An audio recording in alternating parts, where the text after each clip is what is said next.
7. Okay, go ahead. We're all good to go? We're all good. Welcome.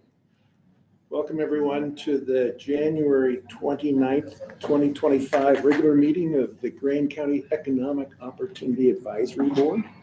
I finally learned how to say that without throwing the D word in there. Like EOAB, that was such a It was so easy. It was so easy. We have a full agenda today, and we have people participating virtually. So let's begin with introductions. And once again, I'm going to start with those who are visiting us virtually, and I'm going to call you out to introduce yourself. I'm going to start with you, Jasmine, if you would. I'm Jasmine Duncan, member of this board, the mayor of Castle Valley. And Corey. Good afternoon, everyone. This is Corey Shirtliff, Moab City Community Development Director. And Jen Sadoff. Hi, everybody. I'm Jen Sadoff. I'm the CEO at Moab Regional Hospital. And one of our interviewees, thanks for your interest in participating on this board, Jen. We'll turn to that agenda item in a little bit, but we'll continue around the table here with introductions. Ashley, you arrived just in time. Ashley Kornblatt, Western Spirit Cycling, Moab Chamber. Ben Trevigill, Director, Economic Development Department. Melissa Jeffers, voting member, community at large. Chris Wilson, Curve Coffee, and member of this board. Melody McCandless, Grand County Commissioner. Forrest Rogers, Moab Museum. That was Mark Tyner, who is the new county administrator. If you haven't met him, make a point to do that. I'd like to have our guests introduce themselves. Jen has already done so. Brittany, would you? I'm Brittany Melton, and I'm a paper agent. And someone interested in serving on this board? Yes. Shaylee Bryant with Edward Jones, also interested in serving on this board. Wonderful. Aaron Lindbergh, interested in serving on the board. Wonderful. Wonderful. We've had introductions. This is an opportunity for any member of the board to express any conflicts of interest, disclosures, or ex parte communications. Seeing or hearing none, citizens to be heard. We'll have a chance to do that in a little bit. No presentations. So our first action items are to approve the minutes of the 3 minutes at the end of 2024. And they're comprehensive. I've reviewed them. I would entertain a motion to, we can do this collect as a group. We can do this as a group. So if you have any comments or questions, you can ask those after we have a motion to approve these 3 minutes. Chris? Move to approve the minutes. Thank you. Lisa, thank you. Any comments or questions? Jasmine, have you had a chance? Did you have any comments or questions or corrections? No. Okay, thank you. There's a motion and a second to approve the minutes of the last 3 meetings, the December 18, the whatever the next one is, the 18th, November 20th, and November 7th. All in favor, raise your hand. Any opposed? Seeing none, it passes unanimously. Next, we get to the interview of applicants for the following positions. And I don't know if you all have received a copy of the 3 different types of positions we're entering for, that we're interviewing for. And Ben, would you mind reminding the board members and our interviewees how we got to this point? Absolutely. With changes in the both the bylaws and the state requirements. Absolutely. So we have 4 open positions right now.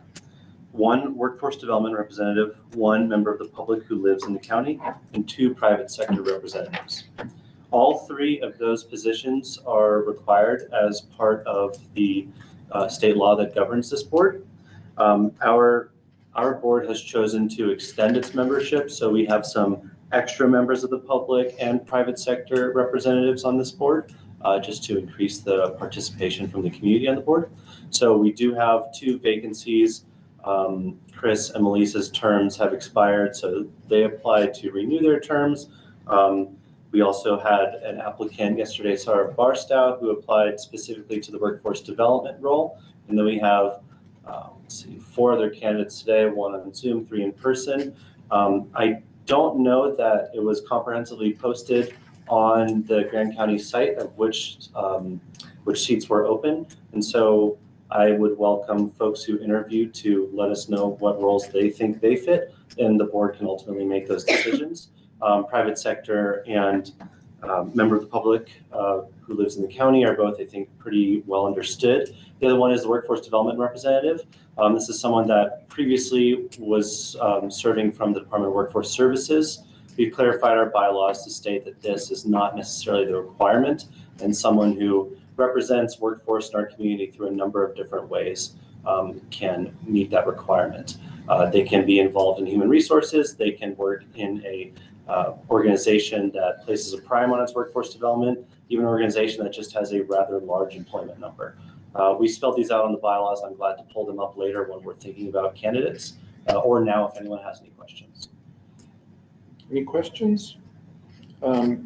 Compliments to Ben, who has fought tooth and nail with the language of our bylaws and seeking clarification from the Governor's Office of Economic Opportunity to get us to this point. We're going to go in order, and because Shaylee has gone through this before, I'm going to ask her to start with the interview and come to the table, and then following Shaylee, Brittany, Jen, and Aaron in that order. So that gives you a sense of when we're going to call on you. We have 5 questions that we're constrained to ask. That is to say, we're not going to get off on follow-up questions or any other detail. And we're going to do that around the table.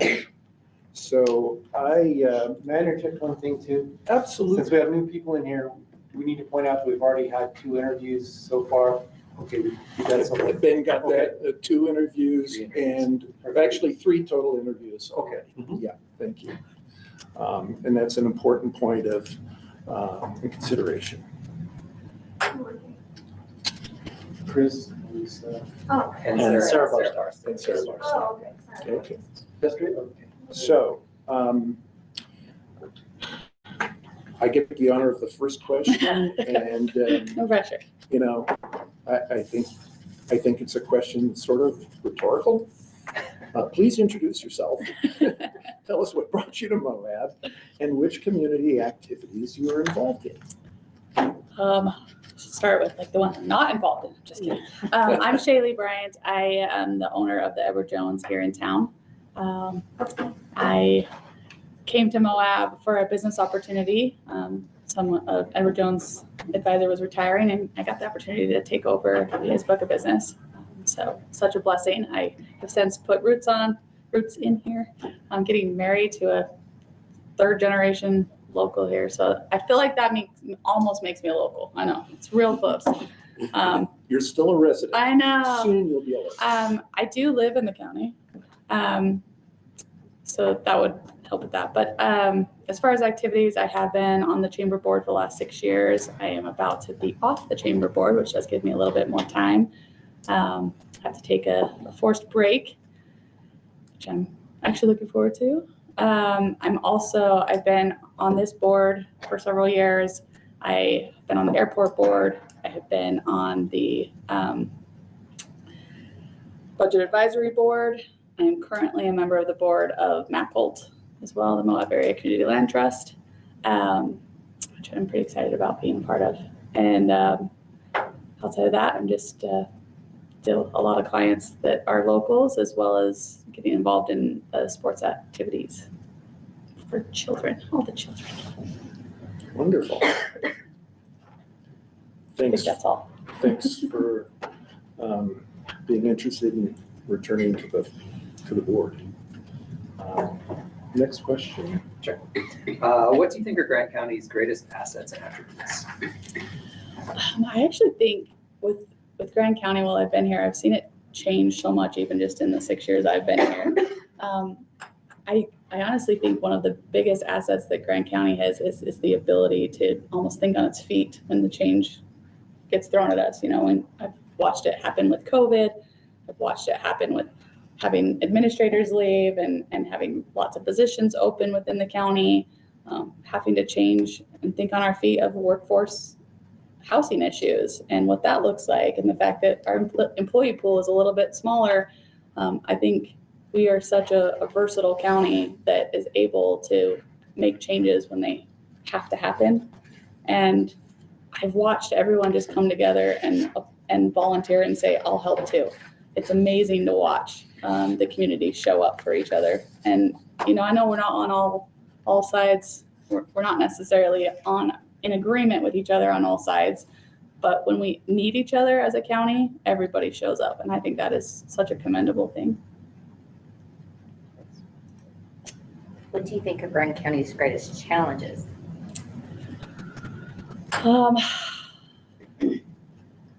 Sorry, that's a big question. I think Grand County has some big challenges of having this historical old town feel that, you have so many old generations here that know what it was like when it was just a mining town, and they remember what that felt like.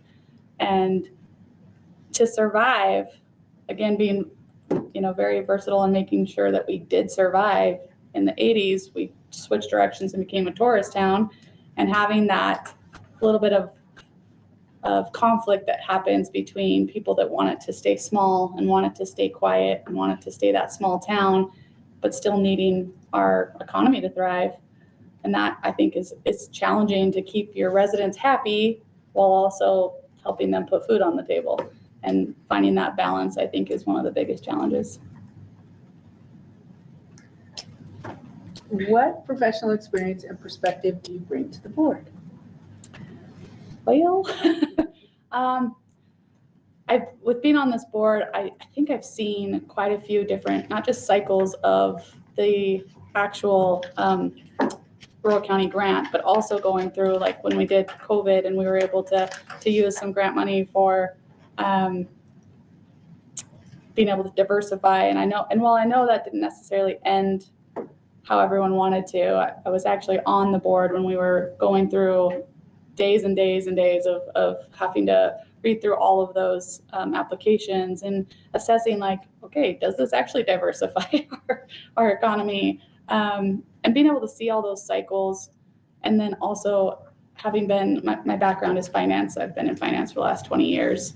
And being able to see how different changes in this world, in our county world, can affect us economically. Being able to see that forward thinking, I think, is something that I bring to the table. And having been through this with this board, I have some historical knowledge that I think also helps make things a little bit more efficient sometimes.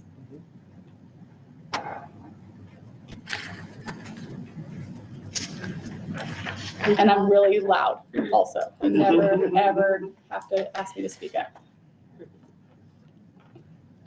Am I 5 too? I was 4. That was 4. I get to have 5. Would you be able to, and are you willing to participate in the meetings as they are held? Yes. Okay. And for Jen, Brittany, and Aaron, one of the things that I want to point out is that Jasmine, who has been on this board in an ex officio role for years, several years, I won't say years, but several years, and is the mayor of Castle Valley. She has always participated online and contributed on a regular basis in meetings, even though she's not present here. So that is that's an important thing to know as we move forward. So thanks, Shaylee. Good to see you. Of course. You good to go? Yeah. And while we wait for Brittany, want to ask Zach, who has joined us, to introduce himself. Good to see you, Zach. Thank you, sir. Zach Whitwell, Service Area Director for the Department of Workforce Services, Eastern Utah. Wonderful. So Brittany, we're going to go through the same questions. Okay, And in approximately the same order awesome. in terms of who's asking. So I get to start. Wonderful. And the question is, and I know we've seen you here before, so introduce yourself, please, and tell us what brought you to Moab, or who brought you to Moab. I was gonna say my mom. Yeah, exactly. And the community activities in which you're involved. Yeah, I'm Brittany Melton. I am involved in quite a few things. I have a business that I run. I have several employees. I create housing for people. I have multiple roles with youth in general, youth sports and different activities that I deal with on that. I am in Moab because I've always lived here. So it's my hometown and I wanted to come back after college. And so I was one of the blessed ones that was able to find work and make it a home. And so, yeah, that's why I'm here. Wonderful, wonderful. Who's next? So you really are a local. Can I we say really am a local. Okay. She's not a local, none of us were that? All right, so I have the next question. What do you think are Grant County's greatest assets and attributes? I would say the best thing about Grand County is the people. We have a lot of knowledge and a lot of amazing people here. And as far as the other asset that I would say that makes it amazing is just the landscape. So we have a lot to offer the world in general, but we have some amazing people that call this home and that are able to make it a better place. So, yeah. What do you think are Grand County's greatest challenges? Oh, okay. I would definitely say that the greatest challenge that we face is diversity as far as our economy goes. We still have most of our eggs in the one basket. I know Ashley talks a lot about creating a better experience and making that be a lot stronger, and that does help. But I definitely would love to see diversity, and that's the part that is driving a lot of our other problems. But and then obviously housing, and we can kind of go on and on about all of the challenges. But I would definitely say that. Yeah. What professional experience and perspective do you bring to the board? Well, short of like being a college graduate, and I have many licenses in the financial and insurance services sector. I'm a mom. I'm very good at keeping things rolling and keeping schedules and and trying to make sure that everybody's kind of held to account as far as whether it's in my household or my office or community in general. I really love to be a part of things and part of solutions. And so I can offer, I have a lot of background when it comes to business and how to, like, let me give you an example. If with my employees, sometimes we can't just as business owners say, well, let's just charge more and we can pay more, because at some point you start running out of customers. And in my line of work, I can't say, well, hey, State Farm, can we please charge more for this? Do you see what I mean? So what I had to do is be more creative around how I could attract good helpers and good team and staff. And so how do we attract that? We created a way to give me a fixed cost.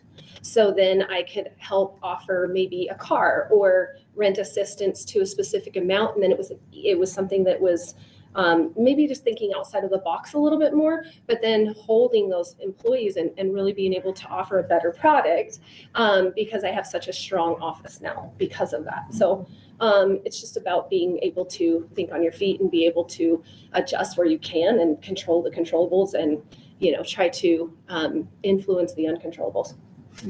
Awesome. That's great. Would you be able, and are you willing to participate in the meetings as they are held? Yes, I'm blessed to be able to have a schedule for that. Yes. Wonderful, wonderful. Awesome. Cool. Well, thank you. Thank you. And thank you, this is a personal point, thank you for your interest in pursuing elected office as well. Oh, thank I think you. more people who do that The more people who do that, the more diversity we'll have in our elected bodies. So that's a personal statement. Well, thank you. That's sweet. Thank you. Yeah. Can I say something regarding the last question? I don't know why it's not written out. The meeting cadence for this board is the last Wednesday of the month. But you never know, just saying. Well- Tell that to yesterday. Ms. Well, Silver. this board has Tell that gone to above and yesterday. beyond.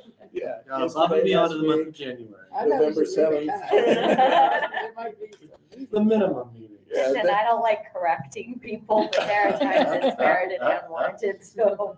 So that is helpful for Aaron, Brittany, and Jen. It's the last Wednesday of the month. And we do make accommodations in November and December to work around holidays. So, and there are some meetings that are regularly scheduled, special meetings, workshops and the like, and we've had several of those. So, Jen. Hi. How I are you am so doing? sorry I didn't come in person. I got the Zoom invite and thought, oh, they must have changed this meeting to Zoom. So apologies for not being there in person. I think many of us know you, so we Well, know that you're not an avatar. Well, that is true. I'm Jen Sadoff. I'm the CEO at Moab Regional Hospital, and I've lived here in Moab since 2001. I came here originally to work doing wilderness therapy at one of the non-Paris Hilton associated wilderness therapy programs in Utah, and ended up living in LaSalle for the first year, and then having the opportunity to buy a home with my husband, and got married in our backyard here in Moab, and then over the course of my time here have done what most people do, which is waitressed in Moab, worked at different stores in Moab, and then eventually became the director of the Youth Garden Project, where I was at for 7 years, and came to work for the hospital 13 years ago, and have been serving as the CEO for the last 10. It'll be 10 years in April, which is hard for me to believe. So it's been a town that's really special because it's the kind of place where you can kind of find yourself here and not expect to live here for, the next 25 years, but it had opportunities for people to be able to do that and settle and grow in their careers. And I'm interested in this board because I want to make sure that opportunity that I had continues for other people who move here, for whatever reason. Perfect introduction. Thank you for that. We got a few more questions. Chris, would you go ahead? What do you think are Grand County's greatest assets and attributes? Well, it sort of seems unfair to the first people to go first because, they have to think on their feet, but it's a little unfair to me because I have some of the same answers as they do. Small differences. I do think the diversity of what this area has to offer tourists is a really important thing. I know that it is kind of all the eggs in one basket around tourism, but there are so many different opportunities for visitation here, and I think that's a really special thing.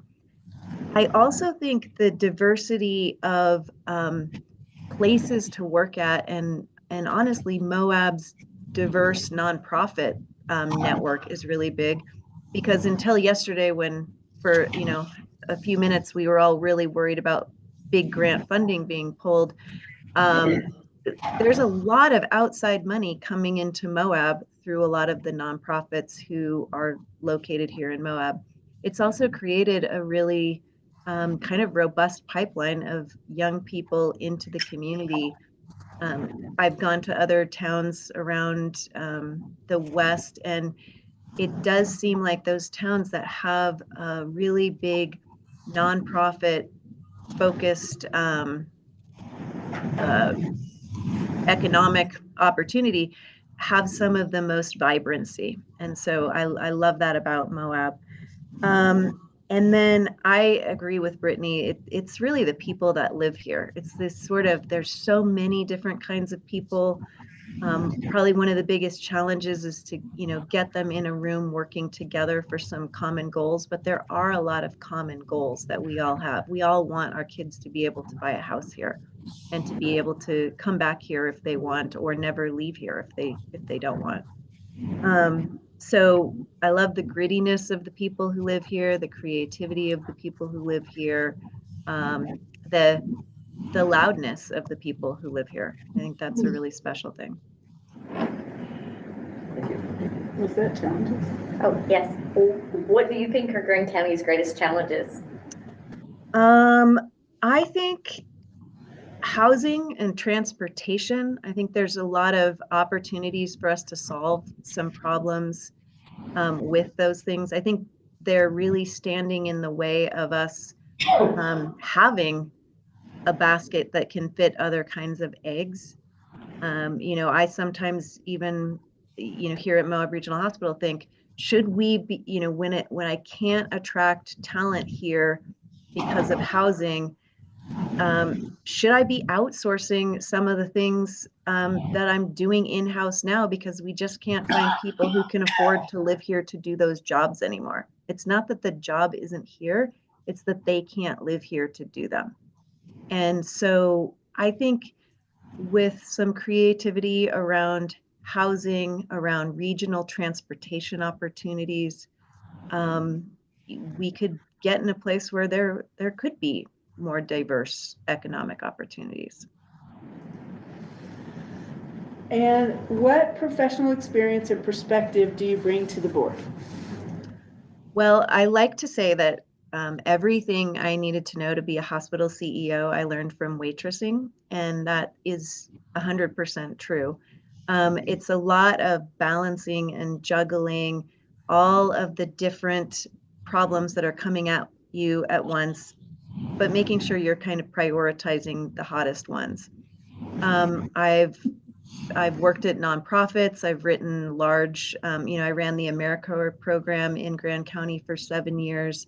I have a lot of experience with grants and grant management and really staying on top of grants.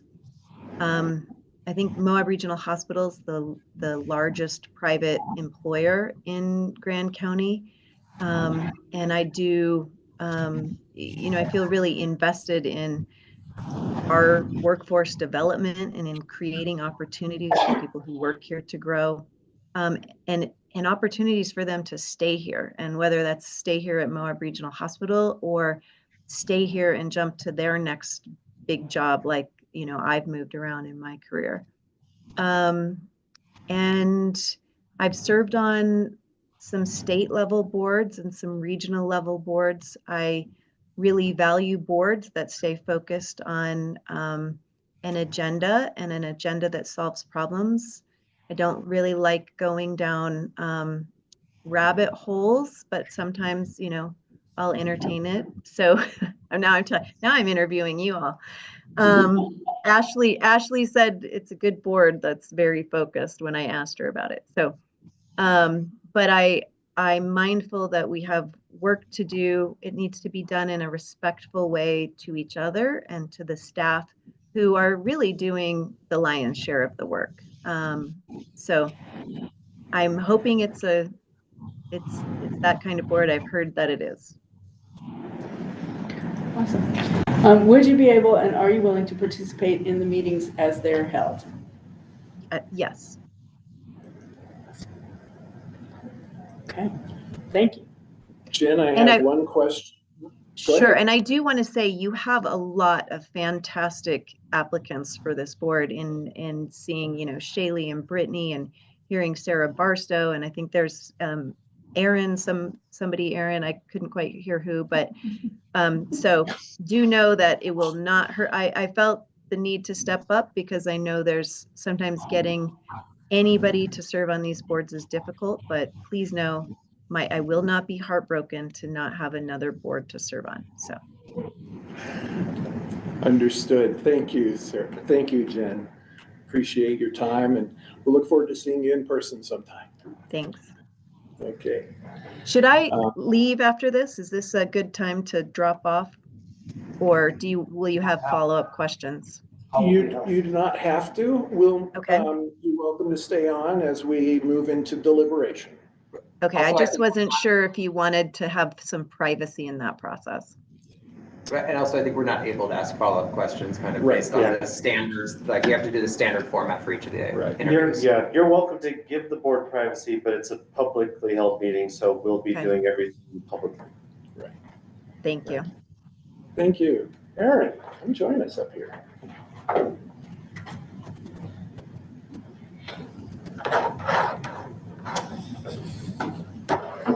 All right.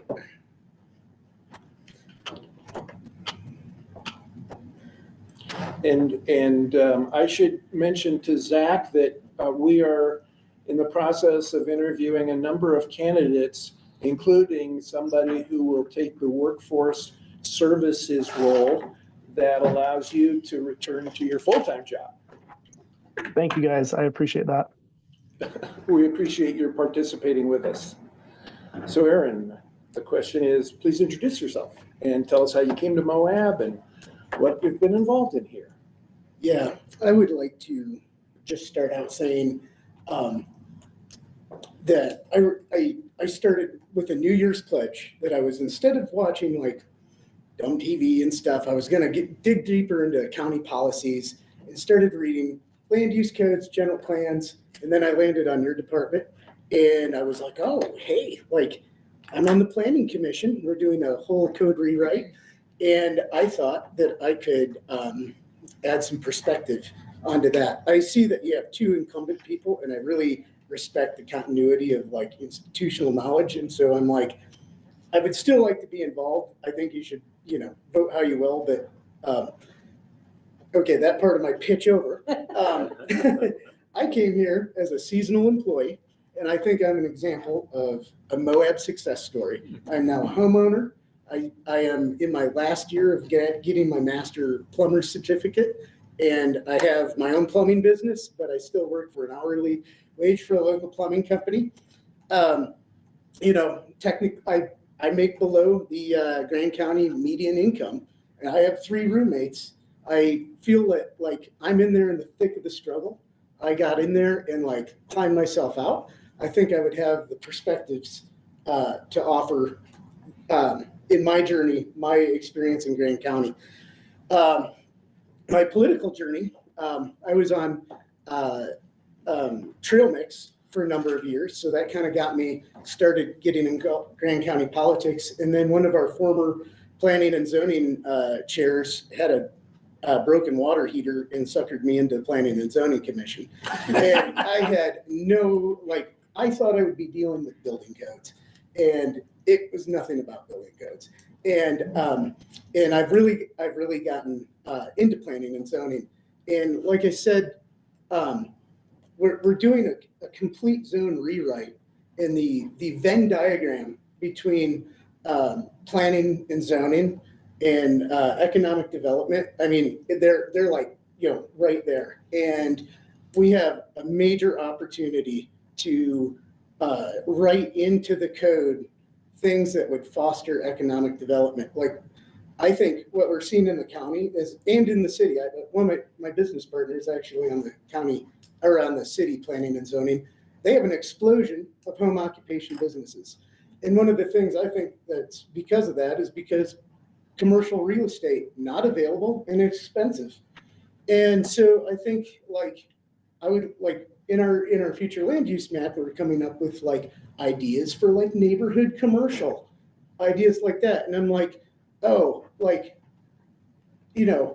what could we have a little business incubator zoning type thing where we have okay, you're gonna live with other people that are trying to start their own businesses, and it may be a little bit more disruptive than a rural residential zoning. But I think those kind of things we're going to be parsing out, and I'd really like to hear your perspectives and ideas on that. So let me see. I also just believe that governments should I've seen the history with Grand County economic development. we've hit some things on the head. We've also had some failures. I think the government's best role is to guide and create markets and not necessarily pick winners and losers with businesses. As long as the free market is still around. Yeah. Sorry. Aaron, what do you think are Grant County's greatest assets and attributes? I was listening to Jen's comment on that, and I have to agree that our working class people are like the landscape and all that. Okay, that's one thing. That's a great asset. But our working class people, like, I have 3 roommates right now. 2 of them are like, the Moab life cycle is to come here as a guide, have a crisis of identity, oh my God, I need to have a real job. And those people, we get a lot of these out of college, highly educated people that are they've got a lot of talent, or kind of downwardly employed and looking to do something and have a high capacity. I think that's something that we could really lean into. What do you think are Grand County's greatest challenges? So, since I'm dealing with housing, and maybe housing some more, that's our biggest problem, and then with housing is our low wage problem. The wage to price of housing is a problem. And, I think Utah tries to foster entrepreneurship. And I think what I see in the county is that there's a lot of room for business infill, right? I'm a plumber, and there could be 5 more of me. My phone will just be going off all the time, and there's just room for so much infill business in this town. So. What professional experience and perspective do you bring to the board? I feel like I kind of covered that in my introduction. 0 to hero on my professional life. And then my familiarity with the county government. I'm not I'm still kind of learning some things. I always. We'll fix that. I think we're fine. Okay. Please keep going.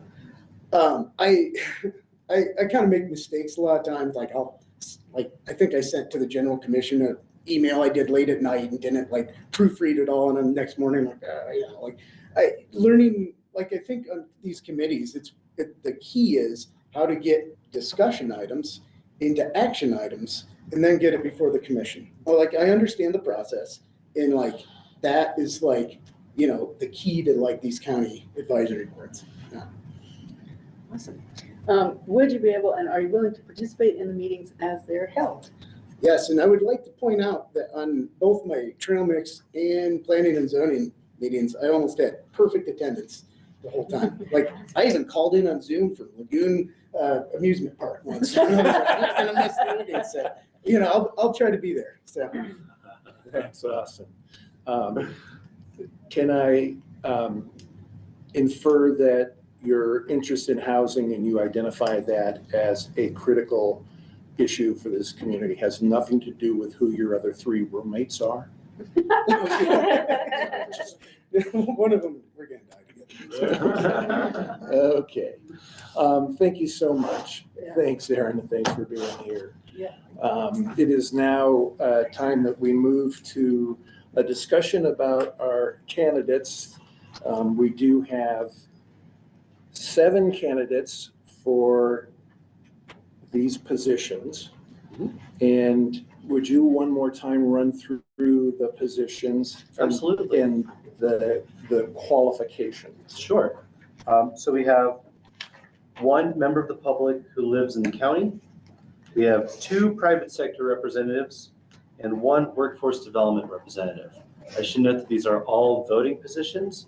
And so I don't mess anything up. I'm just going to put on everyone's screen the bylaws that we reworked at the end of last year to ensure clear understanding of what a workforce development representative could how you could constitute that. So let me find that here.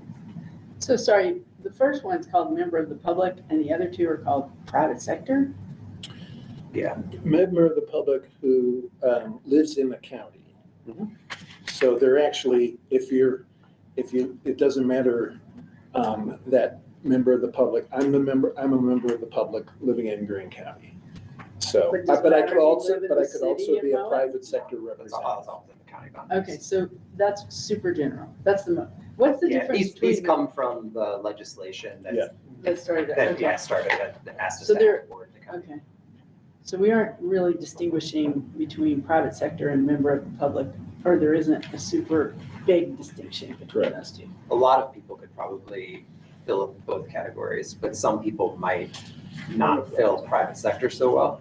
You know, Because that's my own- because they just 'cause they aren't don't- involved in business. Yeah, Okay. I mean, that's my interpretation of it. Yeah, So, no, I like but, it. I yeah. like it. It's a little helpful. Okay.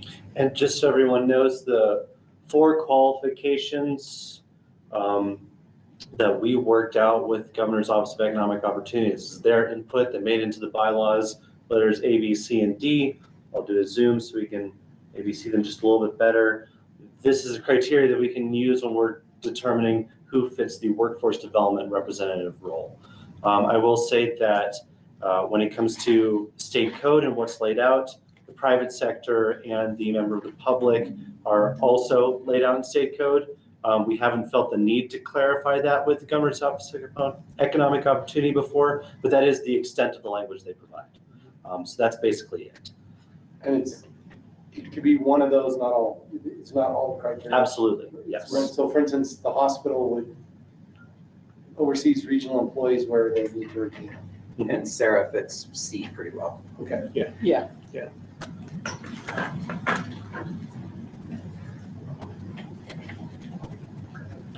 So in terms of process, let's begin with the workforce role. And we have, we heard from Sarah yesterday, discussing and describing the work she's had as a business owner, as a representative of the Women's Business Council Center of Utah, which is affiliated with the Salt Lake City Chamber of Commerce. And Jen has talked about the regional hospital as the largest private employer and the challenges in particular that they've had in finding creative ways to get their talent to Moab and keeping them here. So open for comment. Sorry, so I only have 5. Total applicants? Yeah. Jen Sadoff, Aaron Lindbergh, Brittany Mountain, Shaylee Bryan, Chris Wilson, Melissa Jeffers, Sarah Barstow. Oh, I forgot about you guys. This packet from yesterday has all the applications in it. That doesn't bode well for me. FYI. We may have to revisit your election. Actually. Yeah. Well, while I'm already on that note, one of the things that's happening right now is we have some major projects that Chris and Melissa are really involved in. So that's definitely a consideration, and they're leading and really doing some heavy lifting on those projects. And so, it doesn't say anything about the people that have applied. It just talks about the timing of where we are right now. So that's something that I think we should note, or I wanted to make clear, because I think we really need to get to the finish line on those projects. Right. So that's something that's of real concern.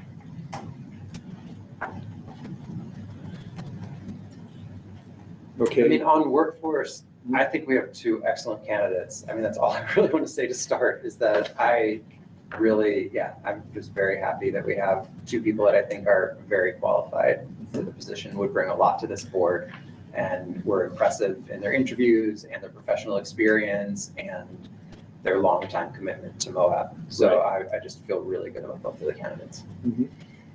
I know that doesn't help make a decision, but It just reinforces the difficulty. Yeah. Other observations, thoughts?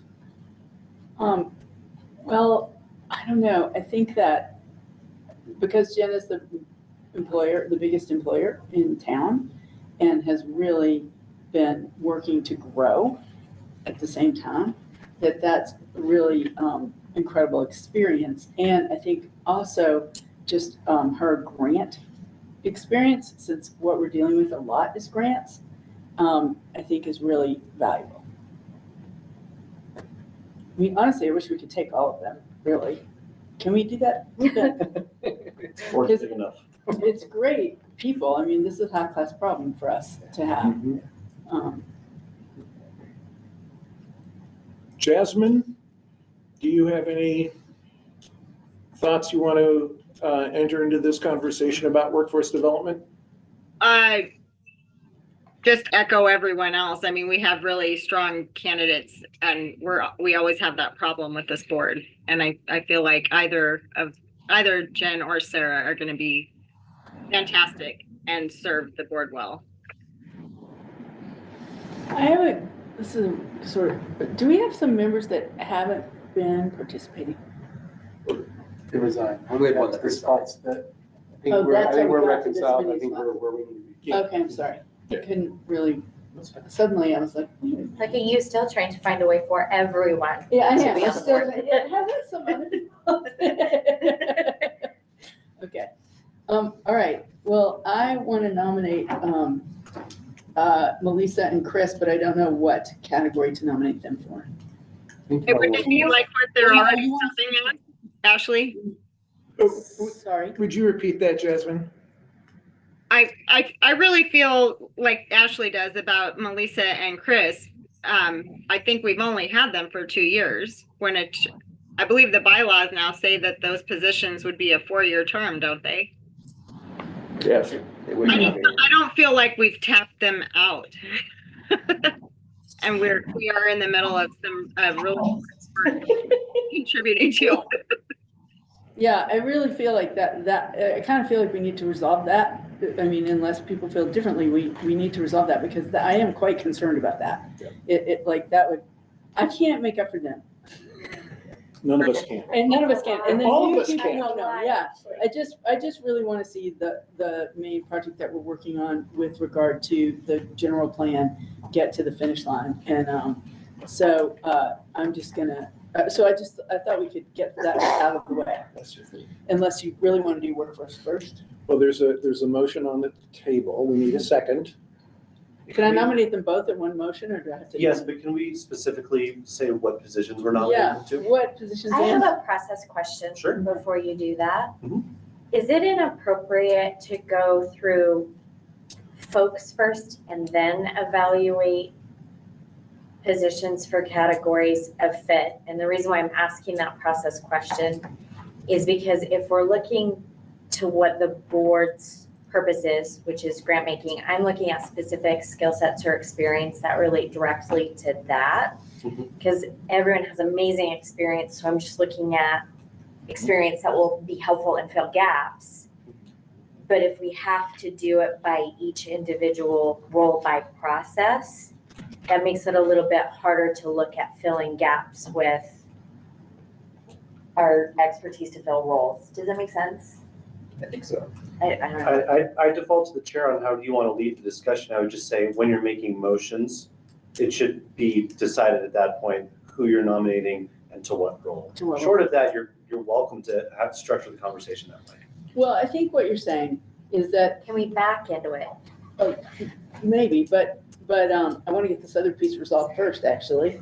But I think that it's really important to understand that this board, it is not just hanging around kicking ideas about economic development. That isn't really that big a part of our function.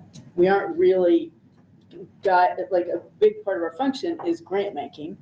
And we are able to work on the economy in certain ways, but honestly, I mean, what we're looking at the chamber is filling those gaps and looking at how we can work on economic direction and economic challenges that need to come from the private sector anyway. Because as you pointed out, like, we're not in charge of picking winners and losers in sectors or by business. And so the ability of the county, us, or the commission to influence the economy is relatively limited. So we need I'm plugging for the chamber now. Okay. Everyone should apply for the chamber board, by the way. So you have a motion on the table, you're recruiting to the chamber. Now you change the process. Okay. We're just trying to keep on track. But I'm just saying that one of the things that is important for everyone to know in the public is that a big part of our job is these grants. Right. And so we aren't just general, every meeting is not about general economic development. So Let me add to that point for Jen, Brittany, and Aaron. One of the reasons I joke a little bit about how the bylaws of this board have been manipulated and massaged for some time is because this board was created by the Governor's Office of Economic Opportunity, primarily to distribute, to identify programs to apply for rural county grants and rural county opportunity grants. And the county merged that with an existing board that then sort of fell by the wayside and sort of sunsetted. So the most recent updates to and amendments to the bylaws are to expand that role to actively provide counsel and advice and do work for and with the department, and to provide that same advice to the department and to the commission. So we're not just in the granting business, but that is a major part of the work that we do. Perhaps even more importantly is the work that we do in advance of the grant application process and review to identify the gaps that are being identified in the community. So Melissa, back to your question, does it make sense to begin with looking at the gaps first, and then look at all of the candidates, or look at all of the candidates and then start thinking about the gaps? Can I ask a question? Sure. I'm sorry, I don't know what the rules are here, but, okay, so when she was talking about grant writing, so is the board writing the grants, or you're directing the staff to write the grants? no, we're advising people are applying for, so we have this pot of money to give away. To give away. And so people are coming to us. Yes. But what happens is not that many people know about them, and the rules are kind of tight. So we are looking actively, when we talk about missing sectors, let's say for a second, like if we need childcare, like one of the biggest grants that we've given in the last year is childcare. And it was because we identified that as a real need in our community that would help our economy if we solve the childcare problem. So we're encouraging and sort of saying, promoting the grants and trying to find people that will qualify for them, that will actually meet a need in our community. Have to be diversified away from tourism, or it doesn't matter? No, it's not really, it's not about that so much. Okay, The diversification hub was something that existed a couple of years ago that no They don't longer have that exists. anymore. Yeah. Okay, So that's now, now it's just money that, but it is really important that we help people apply for the grants and make sure they're gonna qualify and that kind of thing. Well, and the one thing that that's why I think AI is super important, because there are so many people that are writing grants right now with AI. And with a college student, it's quite interesting how much that resource is kind of it's overutilized in college, but it's underutilized in the private sector in general. Yeah. Good point. To be, when we go back and look at there are 3 criteria for the Rural Counties Grant and similar criteria for the Rural Counties Opportunities Grant. The Rural Counties Grant is $200,000 a year that is available to the county and to the projects that the county commission endorses. So that's one of the reasons I was saying part of our work is to try to identify gaps and who within the community or what entity within the community can fill those gaps, and then encourage and help support the process of an application. Then this board reviews the projects and then makes recommendations to the commission with a specific funding level that's proposed. And then of course the commission has the authority to change that. But that's the work that we do. And that's why I think the point about gaps and Ashley's point about the fact that we haven't had a lot of applicants has been a challenge for us. grant applicants. That's Right. what we need. Right, Yeah. yeah, exactly. So Melissa, back to that question, and More specifically, let me fine tune, because Please. instead of thinking out loud, I should probably try to be a little bit more efficient with my communication. I think what I'm asking specifically is, for example, we've got 2 applicants for the workforce services role. If we choose an applicant for that role, can we still reverse engineer another person into a different available role? Or is that just now off the table because they're applying as the workforce services I role? think the applications Does that make are sense? to the board.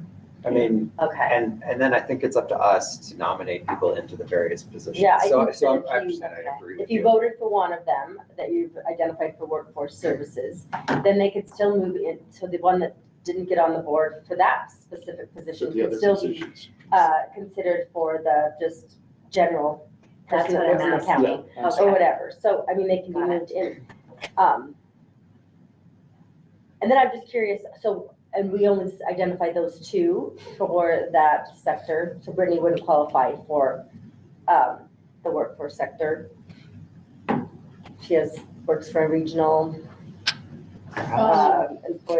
major regional employers, or, I don't know, I mean, I think you could. Well, there's sort of a volume assumption in those statements there, sort of, maybe. I think that might end up sounding like a stretch to the state. I was checking. Business assistance and resource navigation enterprise. Because really, we have to remember the history of this is they worked for workforce services.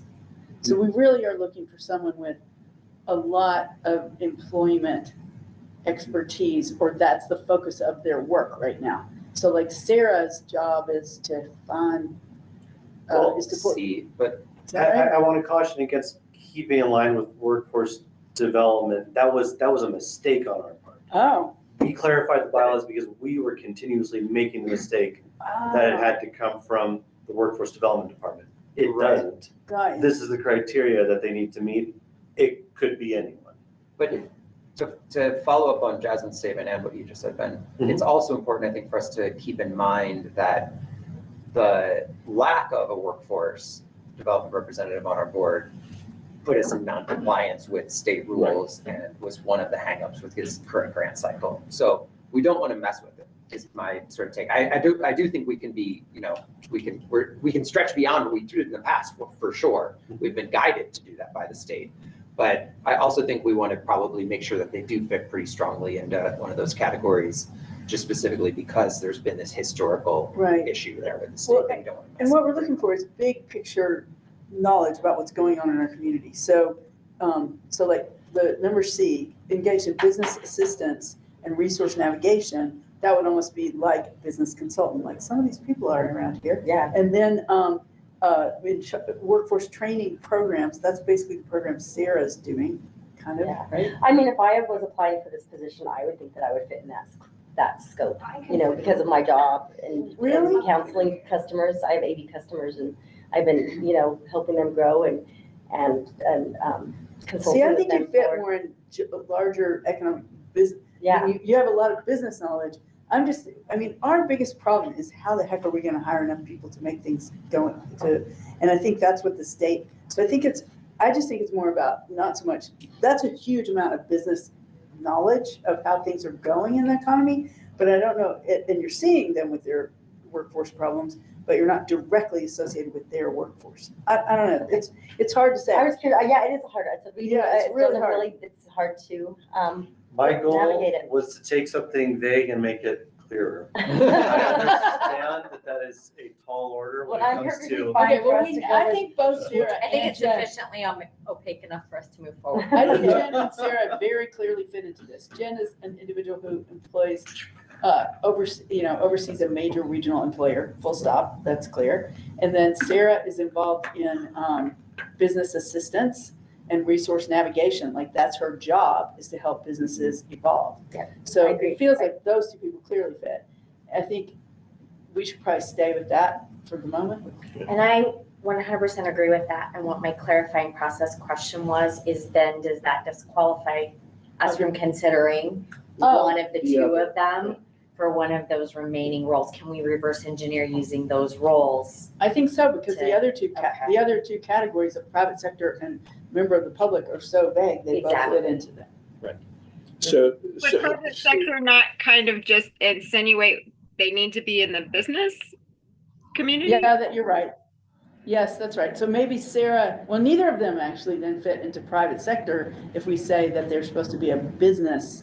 Like the hospital's not private sector, right? It is. It is a private- It is? It's a private. Okay, never mind. Yeah. So wrong. And then, but Sarah's job is not, definitely not private sector. I would No, say she's that a it- nonprofit, it's a Yeah, nonprofit. She's a nonprofit employee, but she works in business promotion. I don't think it gets more private sector than that. That's why I was asking, Is it- can we she's an look at employee of a people chamber. first and then decide where they fit? Yeah. Does it make sense? Like, can we look at folks and then figure out where to fit them But I also- afterward, or? Well, I do think that, I don't think this is in disagreement with what you said. I think, what if we do what, I mean, Ashley has made a motion on workforce rep. We have. No, I people- didn't.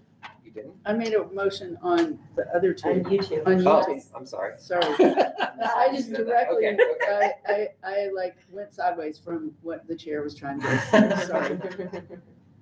I'm used to it. It's okay.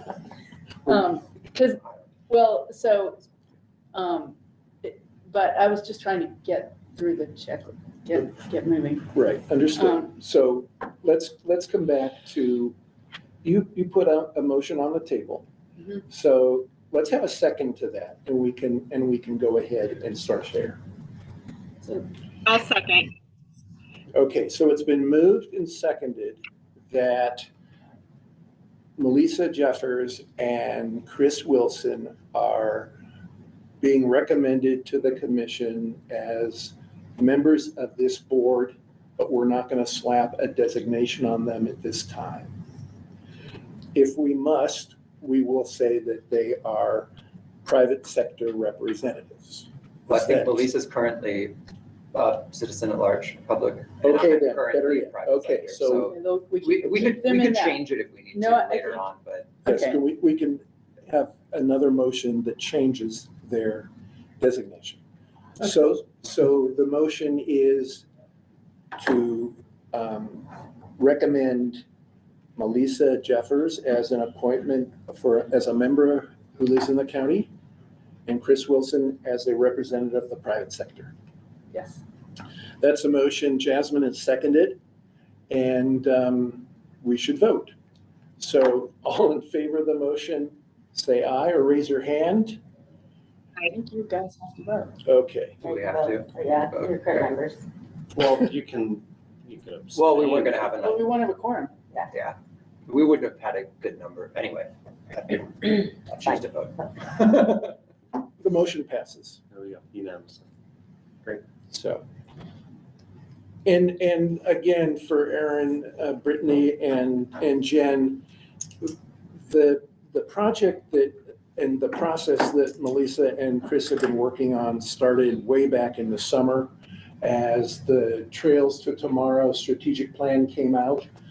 They've been working on that and held a workshop with members of the board 2 weeks ago and are working to find ways to make recommendations for updating the Grand County general plan, the section on healthy economy. I think I've given it that right title. So We're making sure all that money we spent on that project for Trails to Tomorrow doesn't go on the shelf. We're Yeah. trying to work towards facilitating. I read the 33 pages today. Yeah, exactly.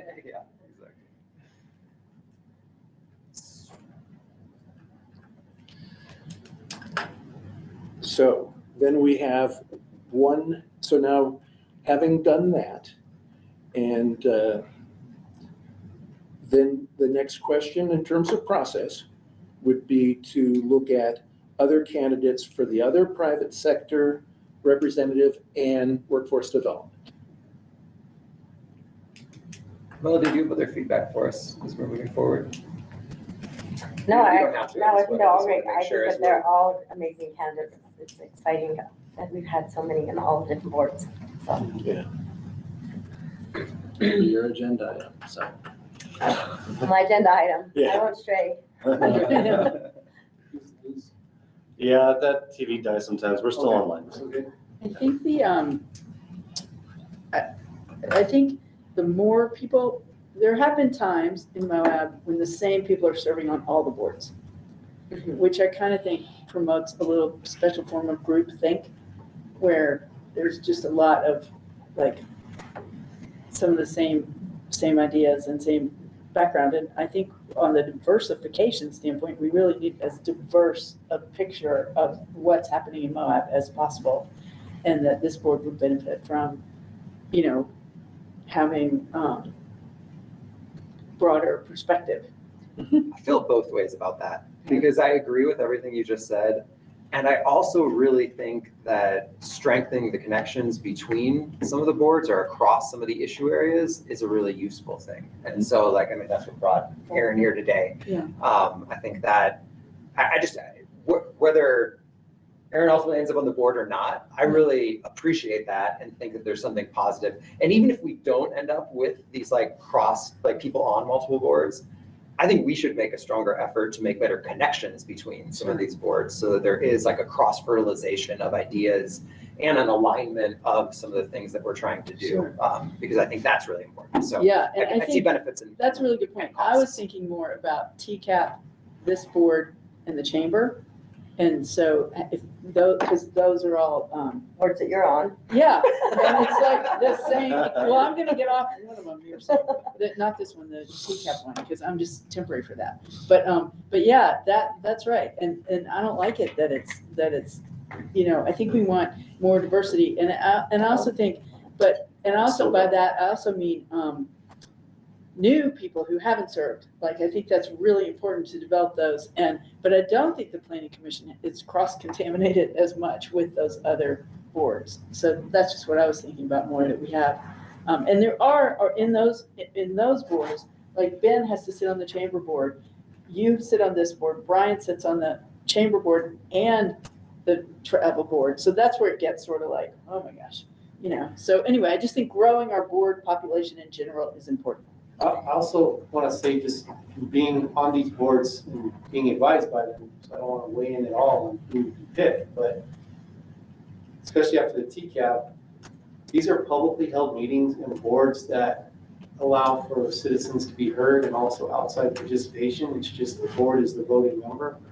I think specifically for the TCAP, we have a lot of people that have come here that have invested a lot in the tourism space.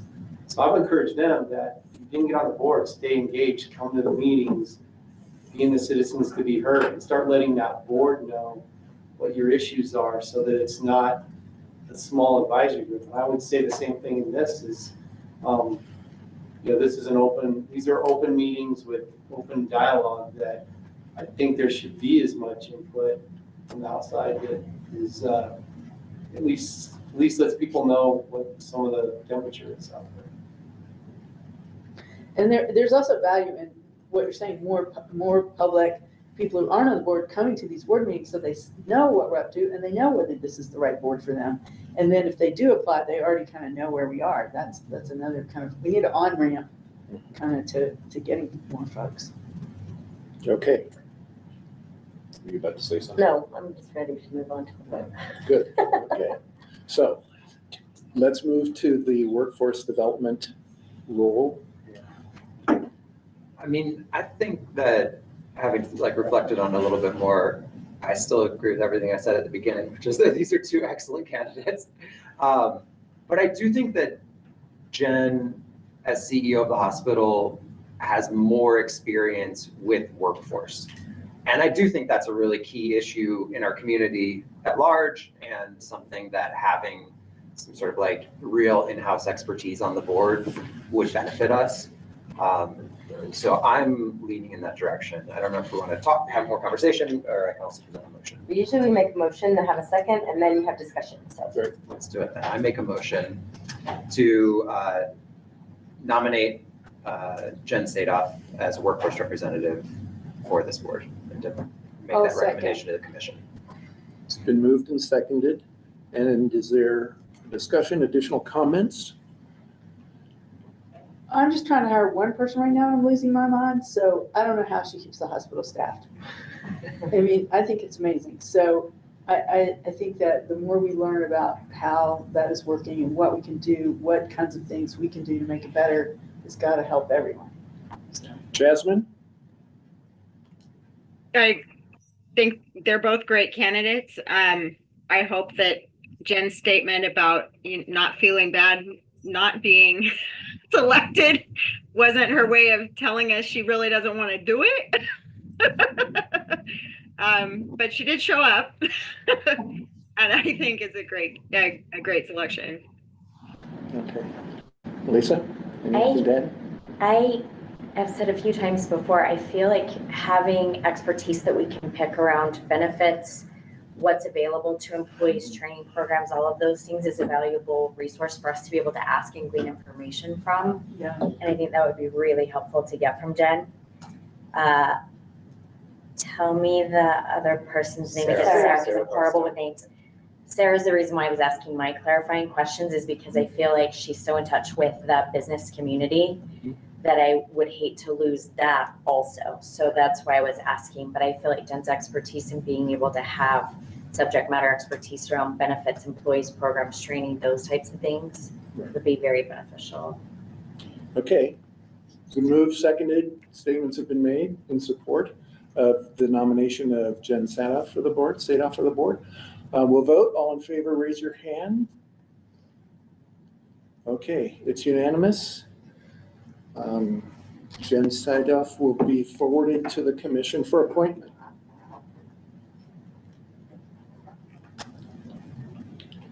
We now have A private sector person. the private sector representative. We have 4 remaining candidates. That I think all qualify for that role. I'm sorry? That I believe all qualify for that role. Exactly. Exactly. Sarah might not. Do we believe Sarah does? I don't think she does.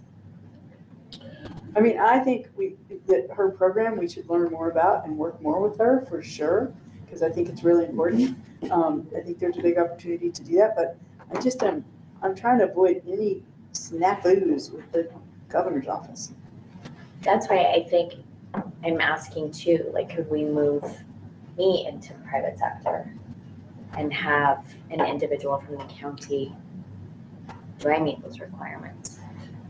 And I that's why I'm asking. I don't know the process. I just want to make sure that we're following the bylaws, and I want to make sure that we're doing it to And everyone. our bylaws just state private sector representative. There's nothing more elaborate than that. Right. Correct.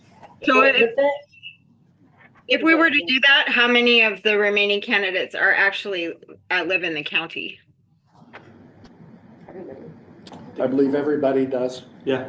Everybody? I think they all meet the individual requirement, and I think that we have one that doesn't meet the private sector requirement. Right. If you were asking me based on what I'm reading. Sorry, we keep coming back to that live in the county thing. It doesn't mean live in the city. You have to live in Grand County. You can anywhere in Grand County. Anywhere in Grand Okay, County. good. Then everyone lives. Dewey. Yeah, anywhere in the. Live in Dewey. Richardson. All right, yeah, I kind of agree. And I really think the program that Sarah is working on is really important, and I do think we should look at it and learn more about it and help spread the word and work on that. I think it's something that we could do. Because it's especially when we talking about young people moving to Moab and making the most of them, and that's one of the job economic development initiatives that the chamber's looking at. Like, how do we support these young people more? So I think her role in that is super, super important. Okay, so then I don't think this really, but so the remaining people are all in the private sector, work in the private sector. Yeah. So we don't have a problem. I don't think we have to switch it. For Sarah's? No, if we don't. If it's not Sarah, If it's not Sarah. I would also just say, the workforce representative, that doesn't mean they're a part of the workforce. It means that they're in touch with the workforce needs of Grand County. Right. So to have a private sector representative doesn't mean you have to be a member of the private sector. It means you need to be in touch with the private sector needs of Grand County. Anyway, maybe we jump the problem by doing what Melissa suggested, but I really don't think it's a problem. I think that someone whose job it is to support the private sector in our county. David Sackerson is needs under, needs that. I don't actually, never mind. Yeah, I think we did that with his Dave's Corner Market. Yeah, I'm like, how is justification he? Because he's retired. So I was like, he doesn't look at private sector. Yeah, he's still the owner though. Still the owner. Yeah. Okay, cool. Anyway, Okay, let's take a reset. Let's take about a 3-minute break. Okay, because we're at a point where we need to really think about the next steps. We've got some great candidates, and regardless of what designation Melissa may or may not have, we've got 2 vacancies. One. Right. I'm sorry, you're right, 1. One vacancy for applicants. Yeah. Unless you're abdicating the throne. There will be no abdications. Shut that down. Yeah. Is it possible to just go through candidates and have an affirmative vote and then force rank backwards? No. Say that again? I think that'd be worse. Okay. I was just thinking, having go through each candidate, have an affirmative count and then go back from number. That's brutal. I think we need to just figure out, That's it's the like, hardest thing about the board, it's gut wrenching. it's the worst, isn't it? Especially with good applicants. I know, Yeah. right? You can make the commission. Keep coming back. Yeah. Yeah, definitely. I mean, as you can see, our meetings are so fun. Come to our meetings and get to know us better, and then there'll be an opening. I just don't love anything about this. And we all know then who is the snowflake parent in the room who thinks that every child should get a trophy. I think both my children are amazing. Well, we're on break right now, right? Yeah. Let's take a 5-minute break. Yeah. See, that's how you know I'm uncomfortable. I ramble, so I'm leaving.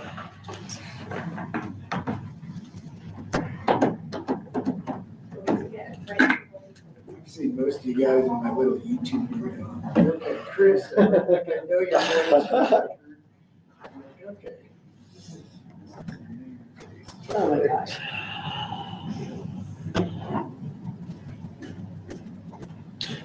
Melody, I actually have a question for you if you got a second. Yeah.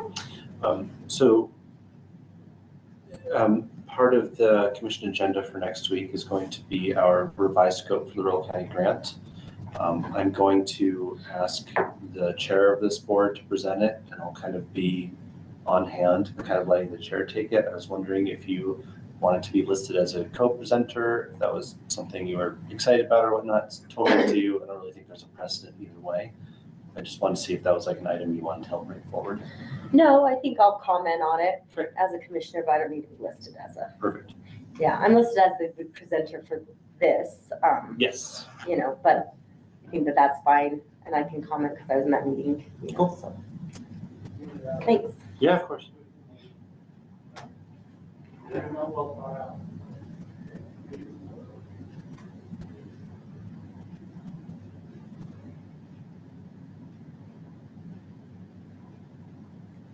I'm not one that likes to, that needs to have my, oh, I did this and I did that and I was on that, You don't love the limelight? Some people love to be like, oh, I did this, but I just do it out of the desire to help my community, Yeah. So, That's and I'm way more in the limelight than I ever thought in my life I would be. I always said, I never want to be famous. People are like, oh, I want to be a movie star. Oh, I want to be a singer. I'm like, oh my gosh, that would be hideous. Everybody knows everything about your life, and now here I am, a commissioner, but Well, getting video. give it time. You'll only say. become more famous. So you're still riding the roller coaster uphill. So, Yeah. More fame to come to you. No.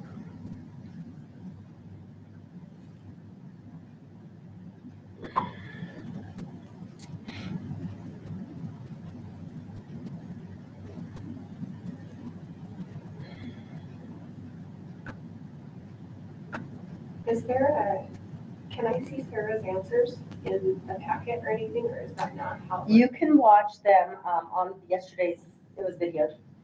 Yep, it was yesterday's meeting. I mean, my biggest issue today is that there's, the eggs are over $100 for 15 dozen, and they're expected to increase at least 20% in the next few months. Millions of laying hens are dying every day because of the avian flu. So it is insane. It's so bad. When I first went to work for Nicholas and Company 25 years ago, eggs were like $9 a dozen.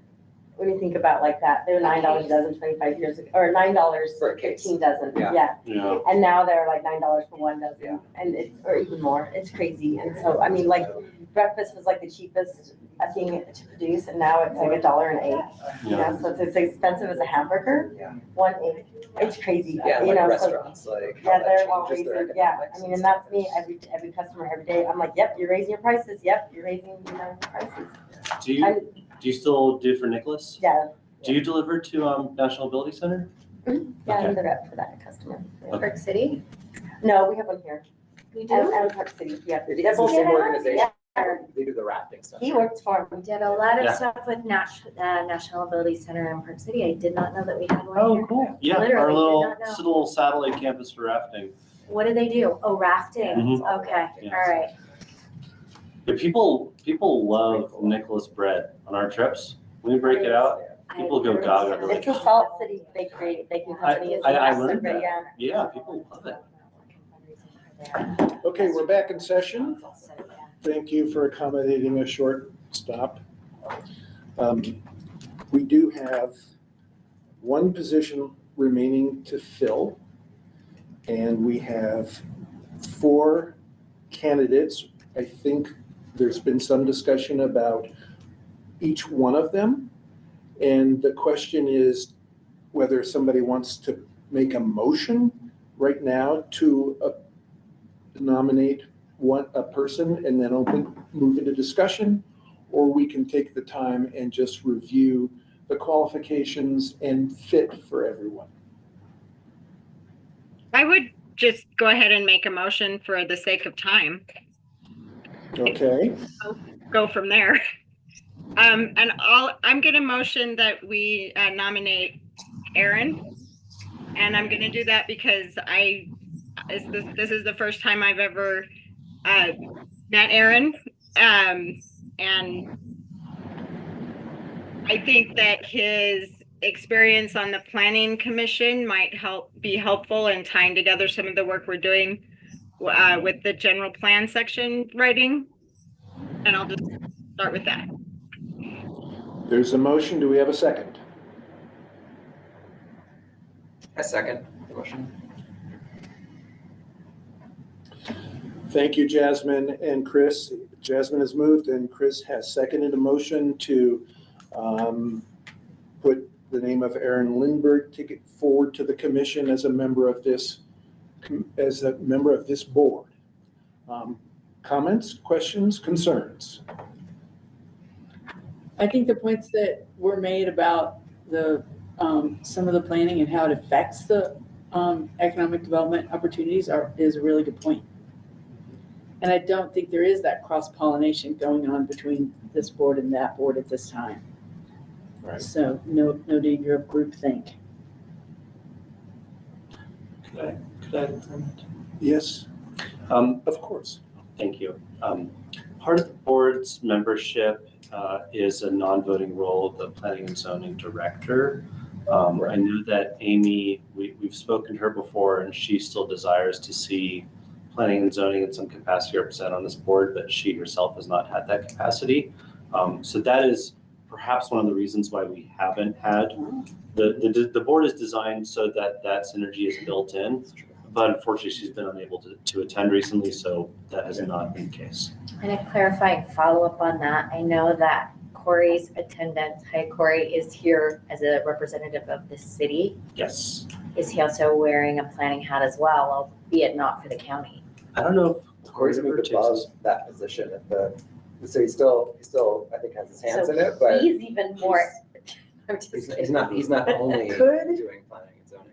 Could the,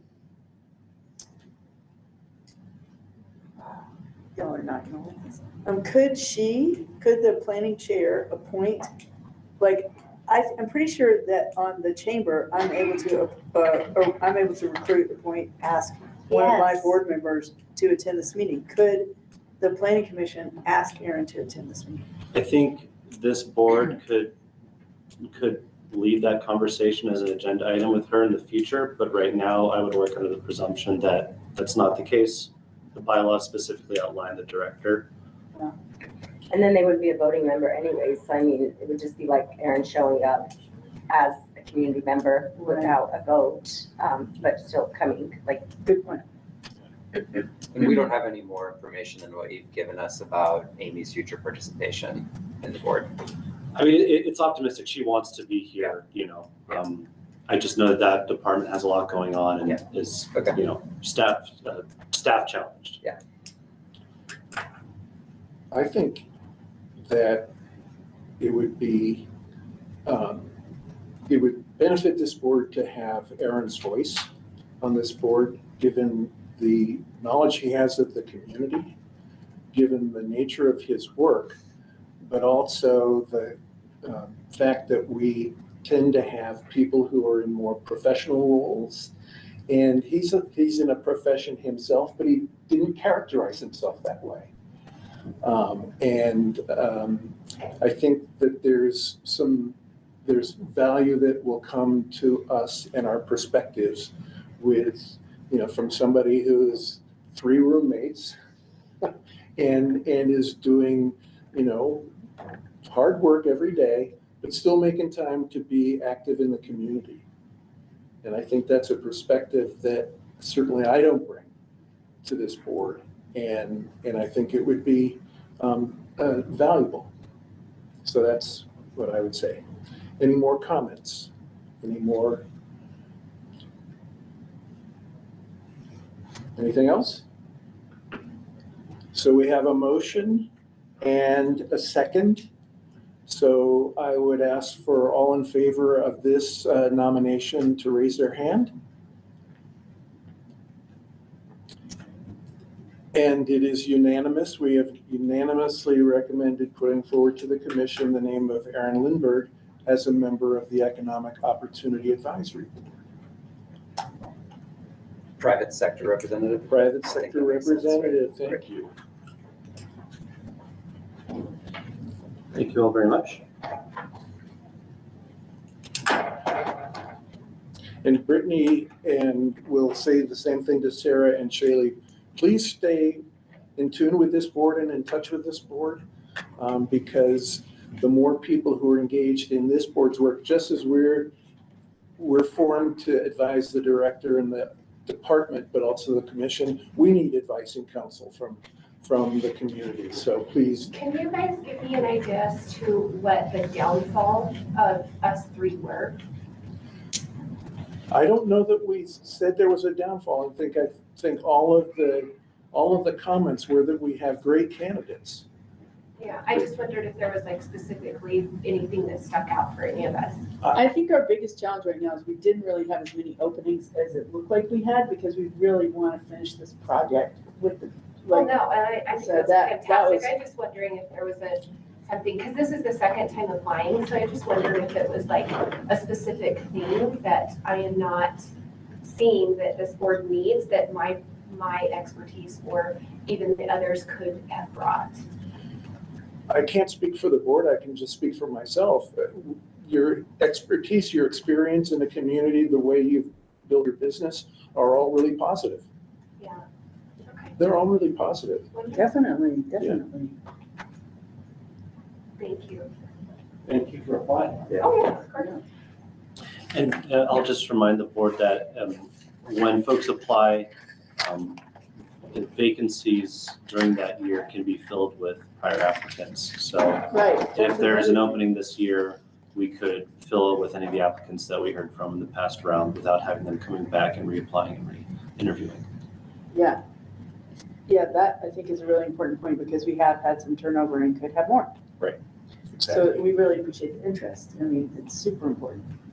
No, that's good. I mean, so, and I know that there's a big project going on, and so I was just confused because like when I read the Trails to Tomorrow's report, there was there was the public land solutions that had a lot of investment on that report. And so, and I know that's your, like, whatever. The consultant that that the county hired asked me if I would be willing to provide that material to the report. Oh, incredible. Okay. So Because I that's wondered why- if it was like why your company was a part of all of that. So No, that's- I provided that pro bono. It's That's awesome. work that I've been doing. And No, she it's asked cool. me. It's really great to know all that. I just kind of was trying to kind of Sure. have some thoughts there. And in reality, the work that we're doing is very high level, trying to write to the general plan, so it doesn't go into that kind of, those specifics. That's gonna be up to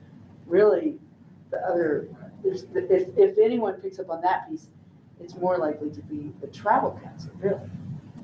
And I would say that not understanding, like, I want to make sure that I understand the nuance of the question. The project that we have been working on in terms of making the Trail to Tomorrow and distilling that into an actionable plan has nothing to do with that. Yeah, that piece, right? It's just ensuring that we take that plan and then we move it into an actionable state.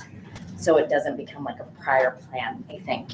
I don't know if that helps clarify because I might not be understanding the question, maybe. We have one more item of business. It's on the second page, and it's the election of chair and vice chair of the board for 2025.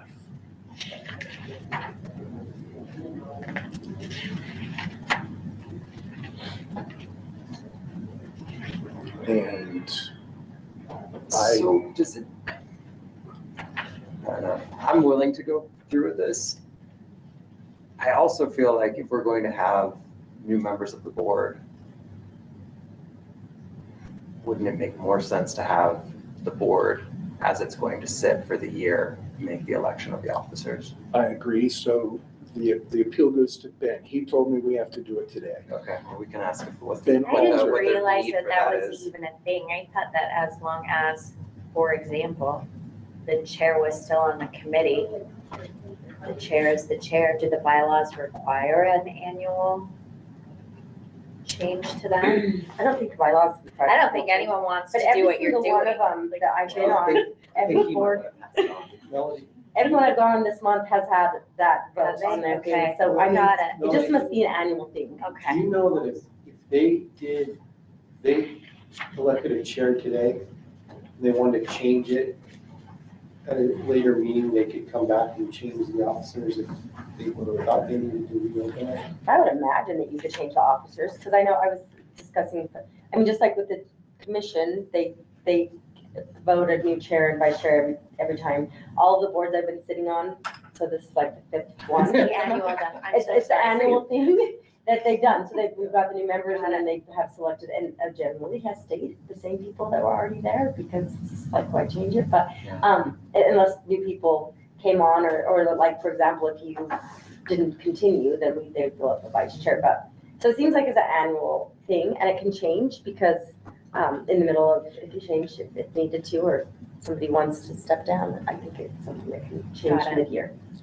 I don't think it's in these specific bylaws, but I'm sure it's somewhere. You're like, it's in all somewhere. of the things that we have, yeah. In somewhere, it's gonna be in something, but those are just the understandings that I have had and the questions I've asked since I've been, since I'm new too.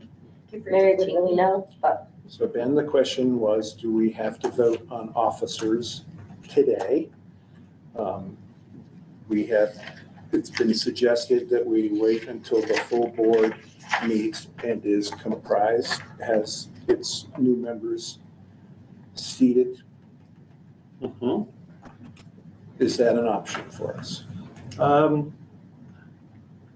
My understanding is that this is a sort of a gray area. So with the Travel Council Advisory Board, I'm working to find the email here, but the Travel Council Advisory Board, they have specific language in their bylaws that state that, similar to our bylaws, they have language that states that we should do this at the first meeting of the new year.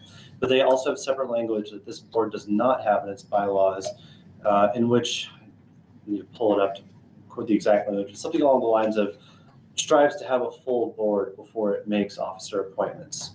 We don't have that, but it's certainly a sensible thing to do. I think the board can choose not to appoint officers today. I would just ask that it be a motion to postpone, so it's codified that that decision was made because of the reasons that you've given. Yeah. I think that the board is within its power to do Yeah, that. so it does say in section 3, actually right here, the chair and the vice chair shall be elected as the first item of business at the first meeting of the year, which can't really happen because we had to elect people. And I think in the future, we'd like to see those vacancies get, because you're like, technically your term's up because you expired 12/31/24. And so we'd like to see these applications happen like more in October, September timeframe, so that September, October, so that you can have those meetings in the November and December meetings and have your new board members by the time January comes along. Absolutely. So that we're not doing them all in the same meeting. And so that's something that I'm gonna hope to push out to all of the boards, like mid-year, saying we need to get those vacancies out there and filled. Because I've had a lot of comments about that as well. It's really challenging because right now, we're gonna recommend, if we did recommend you two, you know, we have to wait for the commission, has to be pending on the fact that the commission accepts the people. Yeah. You know. If I could say that we've tried our hardest to follow process here, and there's kind of a chicken or egg issue where because we have to consider every qualified applicant and the time it takes for us to interview people, more people apply. And so that's the reason why with travel council and with this board, we have had to push into the new year. Is because, and your bylaws changed at the very end of last year too. Right. I mean, you guys had a bylaw change, so which created the new open position, vacancy right? That's position. And the So, voting rules too. yeah, so you had a little bit of different, that probably won't be this coming year's No, not challenge, at and all. I'm not trying to, I wasn't trying to put any fault on anybody. I mean, I just think, I'm seeing Not it feeling come, that people Thank you. have been discussing it, you know, where they're like, oh, it's really weird to be voting in a vice chair and a chair whenever we don't even have the commission's approval of those people in there. Yeah. So you guys are not alone on that feeling. I think something that would help with the departments taking in applications as part of that conversation is there a way we can put an application deadline? Yeah. Because like right now, if I receive an application right now, probably have to consider it, like legally speaking. And so I've worked with Stephen just trying to understand like I don't want to be disqualifying people legally. So that's just something we can like. We'll ask him, because I would imagine your deadline would be that last meeting of the year. So if your last meeting is December 18th, then that would be the deadline for, you know, because they're up, just, you know. Well, actually, we should make it sooner, like it should be November. There have been times when there was no November. applicants in some of these too, so. Yeah, that's true. Yeah, But and if then you you're make gonna it take those November- applicants whenever you get them, because if you have a vacancy, then you're gonna be looking at those as well. But I think it's a good idea to get, I mean, first of all, the chamber's on the same schedule, so it's really ridiculous that all these happening at the same time and so compressed. And you are in that weird place where somebody's term expired, but they're still sitting in the seat until you get a new person. So I think starting it earlier is the best part. So maybe if we can make that deadline be November 30th or something, so that then we have to interview them at our last meeting, and then we could like stay with the program. Okay, I'll entertain a motion to. Can we make a recommendation I was just gonna ask for a motion to table the election of officers to the February meeting.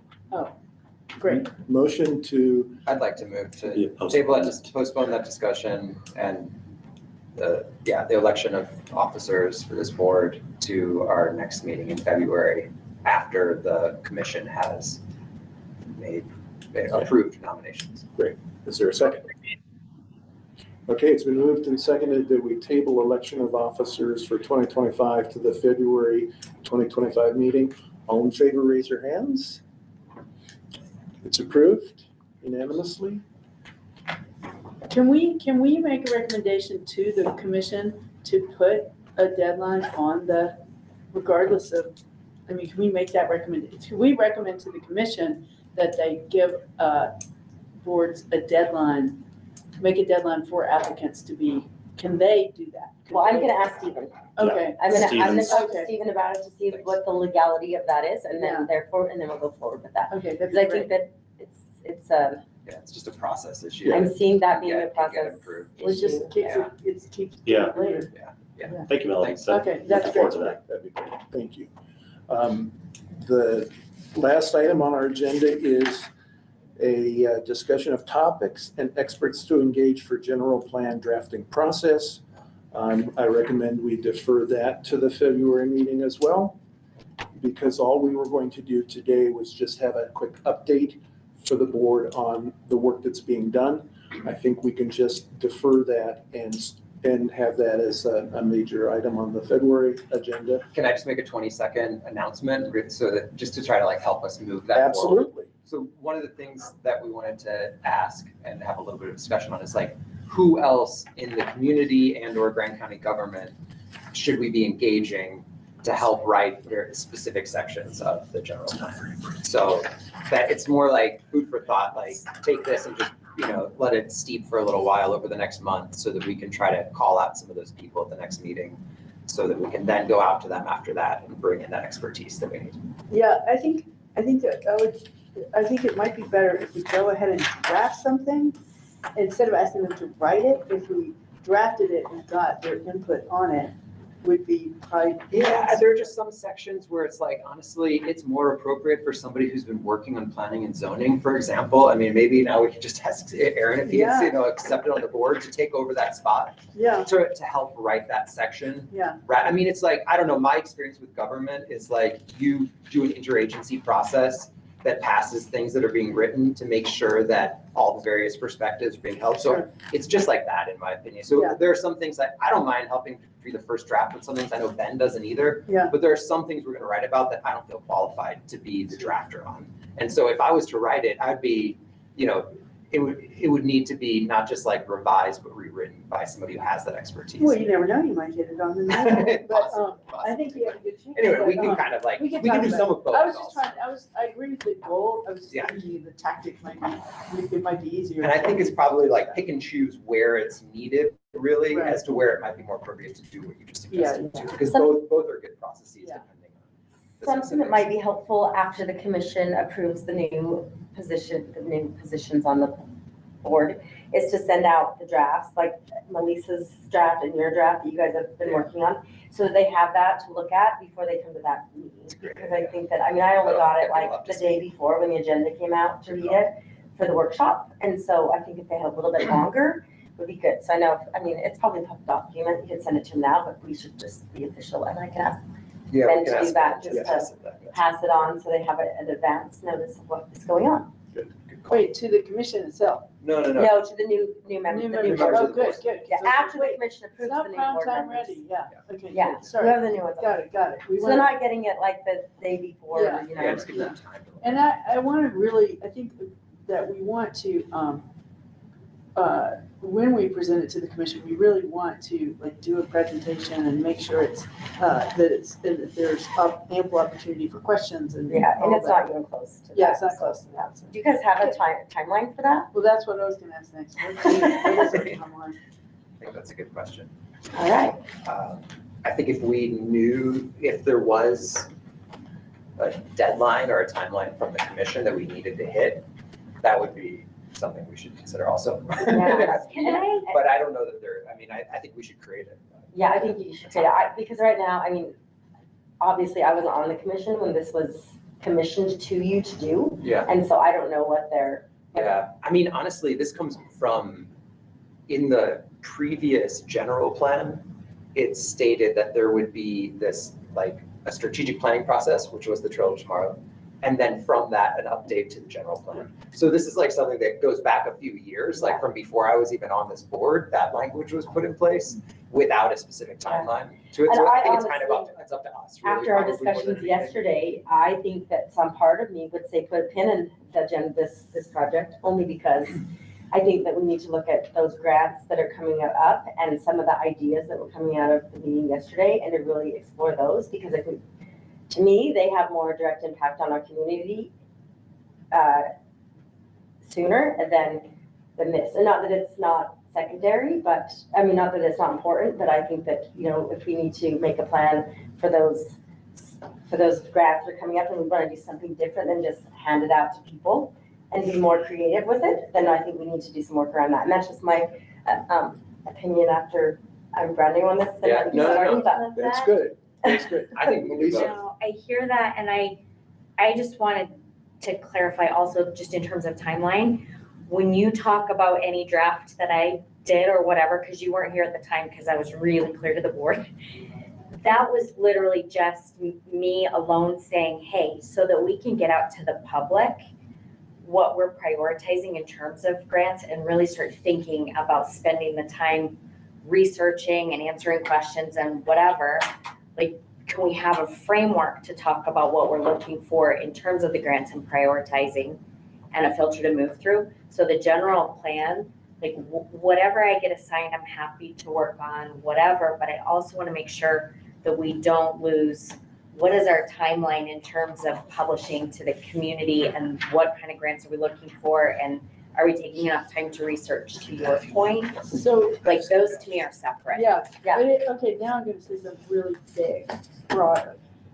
These grants and this amount of money, 200K and whatever we've got, is important and good, and I'm glad we have it. This bigger issue of what is Grand County's economic development strategy? What is it? Because right now, we have a bunch of problems that are stuck in the twilight zone that are hurting our economy. And I don't mean housing, and I'm thinking more about, I mean, we know the housing problem, there are infrastructure problems. But right now, today, and every day this is happening, the OHV community thinks we hate them. And the non-motorized community thinks we've been run over by OHVs. That is a major branding problem.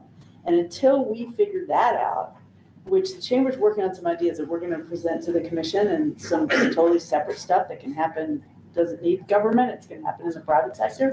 But part of it is understanding how our economy works and what are the levers that government can push to help it. And one of them is this massive marketing money. And so how are we going to use that marketing money? What strategy is guiding the spending of that money? But this board doesn't guide that. No. The TCAP does. The TCAP does, but that part of but what this board does, what we can do is sort of set the tone of here's an economic development strategy that is tailored to Moab and is based on promoting our assets and really utilizing what we have to make things better in the short term, like this season, right? And so if you understand the economic development strategy, then you're going to build a better marketing strategy. I mean, it's just like, it's hard to build the marketing strategy of an entity if it doesn't have a business strategy, right? And so I just think there's a really big picture part of it, that part of what the whole Trails to Tomorrow thing was to try to develop that strategy. So I think this is really important, this thing that we're doing to try to distill it to a place that everyone can agree, this is what Moab is doing and this is what we have to do better. Wherever we come out on that, it's going to be, then the TCAP's going to have more guidance and it's going to be smarter when it comes out of there. So I just think that this little piece that we're working on the general plan could be really helpful. And the commission's going to get it and get to edit it. But if they own something that says this is Moab's economic development strategy, that's got to be better than where we are right now. Yeah, I totally agree. And we got to make sure that we don't miss deadlines and have a good grant process. Right. And we can do both. I really think we can do So both. I'm going to exercise the prerogative of the chair to adjourn the meeting. Aaron and Jen, Melissa and Chris, thank you for your interest in serving on this board. And we look forward to seeing you all in February on whatever date we meet, and see you between now and then anyway. All right. So thank you for your conversation today. I will send. Thanks to the other applicants.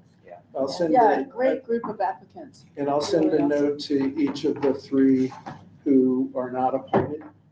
Just an acknowledgement to them, thanking them for their time. And ask them to join us, stay interested. Hey, Ben. Thanks, everybody. Yeah. Recommendation. Thank you, Jasmine. Thank you all very much. Thanks, Jen. Thank you, Corey.